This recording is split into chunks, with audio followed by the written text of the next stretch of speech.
నిన్న నేను ఒక గొప్ప పని చేశానని మొత్తం మా సర్కిల్ అంతట్లో క్లిక్ అయిపోయానండి. బ్రదర్ అంతలా ఏం చేసావు? నిన్న సూపర్ అన్యా 10,000 బెట్టింగ్ లో పెట్టాను. 10,000 వచ్చిందన్యా. నిజంగా మంచి క్రేజ్ వచ్చిందన్యా. మొత్తం సెంటర్ దద్దరు వెళ్ళిపోయిందన్యా. ఈ రేపు ఆర్సీబీ అనుకుంటా కదా, మ్యాచ్ వస్తావు కదన్నా నువ్వు. రేపు ఆర్సీబీ 1,00,000 పెడదాం అనుకుంటున్నానన్నా. 2 లక్షలు ఇంకా మామూలు క్రేజ్ రాదండి నాకు. చూస్తా ఉండు. 1,00,000 రూపాయలు ఏముందన్యా. మా అమ్మ మా చెల్లి పెళ్లి కోసం ఒక నెక్లెస్ చేయించి బీరువాలో పెట్టింది.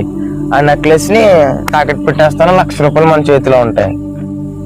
1,00,000 వస్తుందన్న, లైఫ్ టైం సెటిల్మెంట్.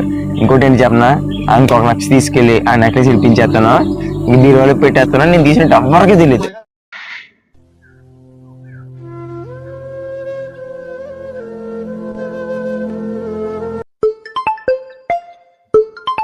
హలో అన్యా, మర్నాథ్ అన్యా. మర్నాథ్ తమ్ముడు. అన్యా, నీతో ఒక ముఖ్యమైన విషయం మాట్లాడాలి అన్యా. అవునా తమ్ముడు, మన చర్చ్ గ్రౌండ్ లో ఉన్నాను నేను, సూర్య రా. హ్యాపీ మూమెంట్ చెప్తే ఏంటే నేను బాగున్నాడు అలాగా. అన్యా, మర్నాథ్ అన్యా. మర్నాథ్, అదే ఒక ముఖ్యమైన విషయం మాట్లాడాలని చెప్పాను కదా. ఏంటి విజయ్ అది? నీకు మన చర్చ్ మెంబర్ సురేష్ ఐడియా ఉన్నాడు కదా. మన సురేష్. ఓకే. తను సూసైడ్ చేసుకున్నాడు. అవునా? అంటే తను రీసెంట్ గానే ఏదో బెట్టింగ్ అంట, దాంట్లో డబ్బులన్నీ పోగొట్టుకున్నాడు. దాదాపు ఒక 3.5 లక్షల దాకా.